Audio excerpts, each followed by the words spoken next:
Неторопливо вьется дымок из печных труб.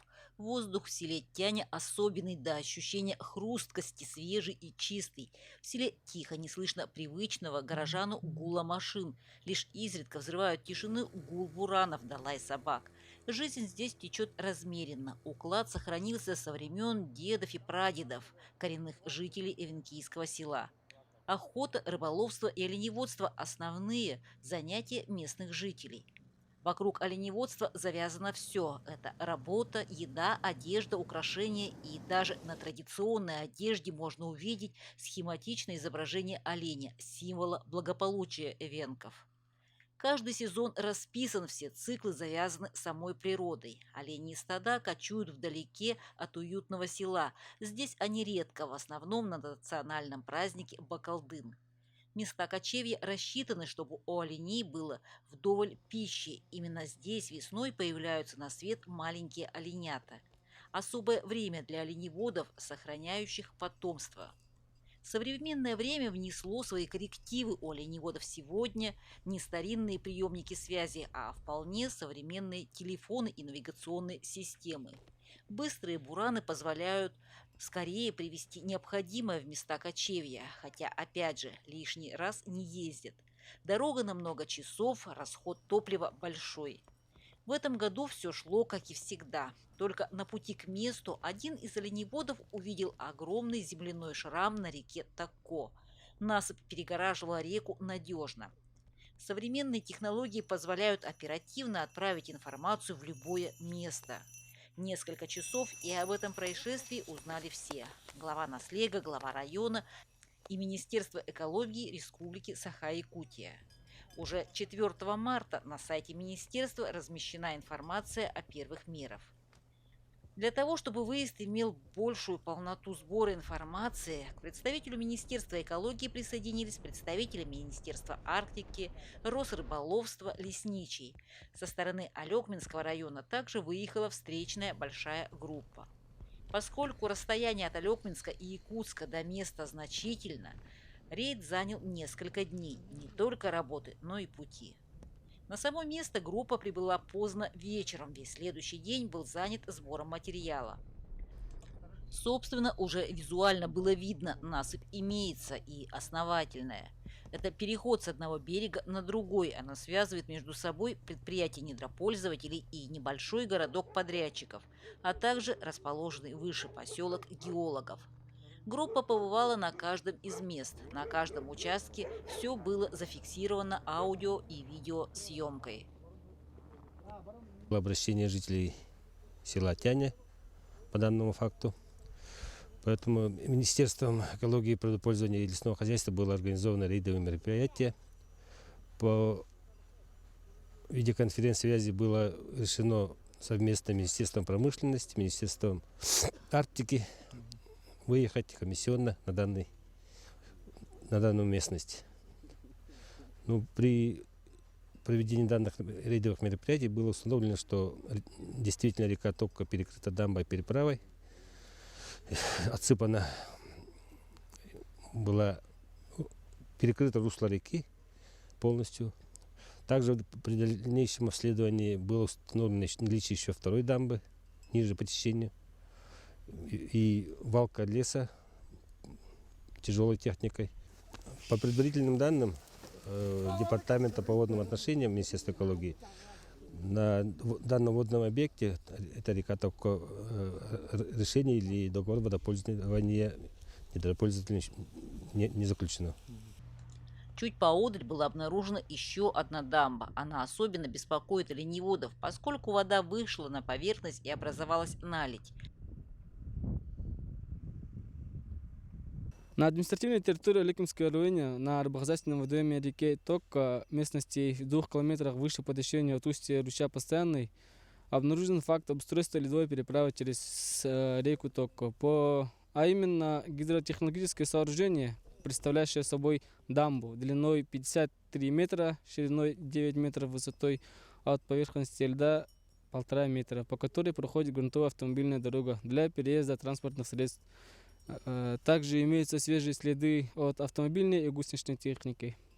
Также в данной местности проводились вскрышные работы по расчистки и разравнивания верхнего слоя земляного полотна.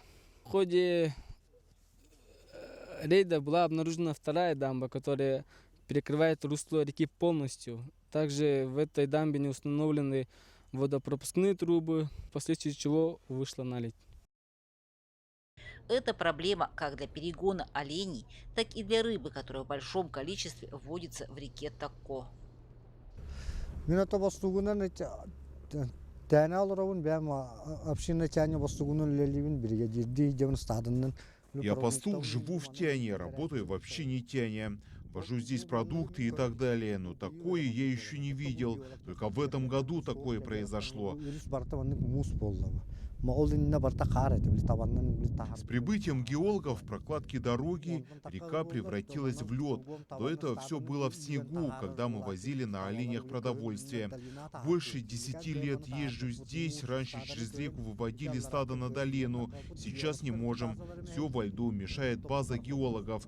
При таких преградах стадо не может перейти реку. Вот работаю, стоят машины. Традиционный нам маршрут перекрыли. Onun tavalar bud köyün stadını başqa tavanı yüren tahar bapıt. Olin tavalar bütün kurgom qatuttan turabıt. Sirbitin batı marşrut bütün bayaslar çatan evsizler. Bu bütün bu zakonla вот böyle bitteritten oluşturdu. Ayo kabuttar janan oturukattan bir tavandan jaraktan agalar bu teheler bet. Anan tabiitine bu kendiki Перекрыли реку, природу испортили. Издавна занимаемся оленями. Наши предки здесь жили. Для потомков стараемся все это сохранить. Но нам нужна поддержка. Что много говорить, все видно. Дамбу, реку перегородили. Рыба даже не будет нереститься на этой реке. Поддержка лазакнатна нин хатанар. Онда онна тотул лоханы текпин это бартокостан торп бу дамбаны бу. Yürüyüp turalım. Anna balık pıtağına yüzkü olmadı ister vallahi. Надо сказать, что факт обустройства дороги на территории традиционного предпользования, конечно, является само по себе незаконное обустройство дороги. И тем более на территории традиционного предпользования, которое грубо нарушает правовой режим, установленный решением наследственного совета о территории традиционного предпользования.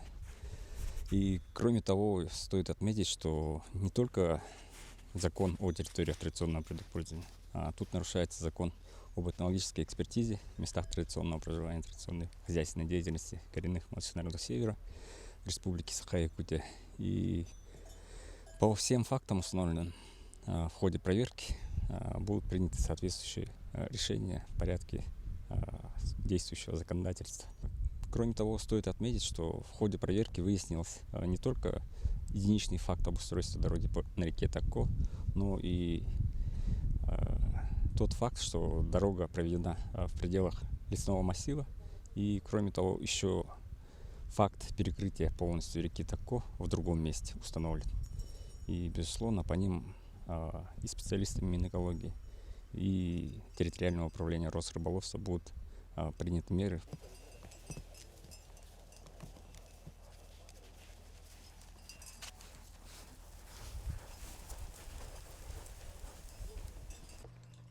Озабочен сложившейся ситуацией и глава Тяньского наслега. Перекрытие реки Тока является необратимым уроном для окружающей среды и для оленеводов. Как бы эта территория, да, места, да, являются местом для отела и сохранения молодняка в осенние и осенние периоды. И река Тока, да, испокон веков является кормилицей местных жителей. В данное время, да, в связи с этой ситуацией, да, наши оленеводы, да, вынуждены перекочевать в другие, чуть подальше места, вот, например, от промышленных компаний. Да, вот, промышленные компании, да, вот, до этого, вот, сколько лет они работают, себе такого не позволяли. Перекрыть реку полностью, это уже Ну, это же первый раз у нас такая ситуация. Все нарушения зафиксированы, отобраны пробы воды. Кроме дамбы, значительный урон нанесен и лесу. При строительстве дороги деревья безжалостно выкорчеваны. Дорога, проведенная через лесной массив со стороны Таборного до участка, где проводятся геолого-разведочные работы. Так, на всей протяженности дороги обнаружены поваленные деревья, то есть уничтоженные. Дорога длинная, составляет около 17 километров. Обследована вся, от начала до конца. Длина, ширина, площадки, где были расширения. В основном деревья породы лиственница. Ну и, соответственно, на протяженности еще есть кустарниковая растительность. Пока готовился репортаж, на наш вышли представители компании «Темный Таборный» со следующей информацией. В некоторых СМИ, социальных сетях распространяется несоответствующая действительности информация. Предприятие «Рудник Таборный» не проводило и не планирует проводить каких-либо работ по перекрытию засыпки реки Тока или ее русел. Переправа «Автозимник» через реку Тока построена поверх льда, и она не препятствует течению воды в реке. Аналогичные зимние переправы широко применяются в республике Саха. Данная переправа будет разобрана в период до начала таяния льда. В настоящее время рудник Таборный в полной мере оказывает содействие в ходе проводимого административного расследования. Также проводится внутренняя проверка. В случае выявления нарушений предприятие проведет все работы по их устранению и недопущения повторения в будущем. Все материалы по рейду направлены в соответствующие органы. Вопрос стоит на особом контроле в Министерстве экологии, природопользования и лесного хозяйства Республики Саха-Якутия. В пятницу 19 марта прошло совещание при министре экологии республики со всеми структурами и представителем подрядной организации. Заслушав полную информацию, Сахамин Миланович четко обозначил позицию по ситуации. Мы проводим совещание с недропользователями. Я лично рассматриваю недропользователей, особенно злостных, которые нарушают предохранное законодательство Российской Федерации и Республики Саха-Якутия. К сожалению, Александр Владимирович, Норголд и Рудник Таборный сегодня по докладам и рапортам федеральных и республиканских надзорных органов констатировали о том, что руководством Норголда и Рудника Таборного все-таки не приняты конкретные меры по организации на достаточно высоком уровне производственного и экологического контроля, что повлекло возбуждение множества административных дел, возбужденных Министерством экологии, Департаментом лесного надзора, Росприроднадзора, Министерства промышленности и геологии Республики Саха-Якутия. Кроме того, не отработаны вопросы взаимодействия с общиной, множество вопросов со стороны Министерства Арктики, уполномоченного по делам КМНС и со стороны общины Тянского национального наследия. Это говорит о том, что все-таки менеджмент, руководство компании Норголд и Рудника Таборный запустили эту работу. В связи с чем на правах члена правительства Республики Саха-Якутия я делаю серьезное замечание по тем взаимоотношениям, которые у вас до сих пор не выстроены. Предлагаю вам выстроить конструктивное взаимодействие с общиной и с главой поселения Тянского национального наследия. Все требования уполномоченного по делам КМНС по заключению соглашений, также по проведению технологической экспертизы надо будет довести до конца. Нельзя игнорировать республиканское законодательство. Мы живем в одном правовом поле. И недопустимо, когда вы показываете пример и ссылаетесь на конкретные лицензионные участки, разработку каких-либо частных проектов, в целом не замечать жизнь коренных малочисленных народов Севера, которые проживают на данной территории. Такой подход неприемлем. И требую, чтобы вы наладили все-таки взаимодействие и начали процедуры по этнологической экспертизе. Как главный государственный инспектор по охране окружающей среды по Республике Саха-Якутия поручаю всем федеральным надзорным органам, республиканским надзорным органам, которые возбудили административные дела, в установленные сроки довести их до конца, привлечь виновных лиц, должностных лиц, юридические лица к административной ответственности. Предписываю, Александр Владимирович, коллегиально в срок до 30 марта убрать самовольные насыпи, вернуть самозахваченные земли Гослесфонда, это очень серьезное нарушение, и добровольно возместить нанесенный ущерб, который вы нанесли водным объектам и Гослесфонду Российской Федерации. В отношении должностных лиц, подрядчиков, также ответственных за проведение производственных мероприятий на лицензионном участке, Александр Владимирович, я попрошу принять самые строгие меры, вплоть до расторжения контрактов, увольнения и взыскания. Меняйте подрядчиков. Вы показали, еще раз повторяю, как нельзя работать на территории Республики Саха-Якутия. Это недопустимо.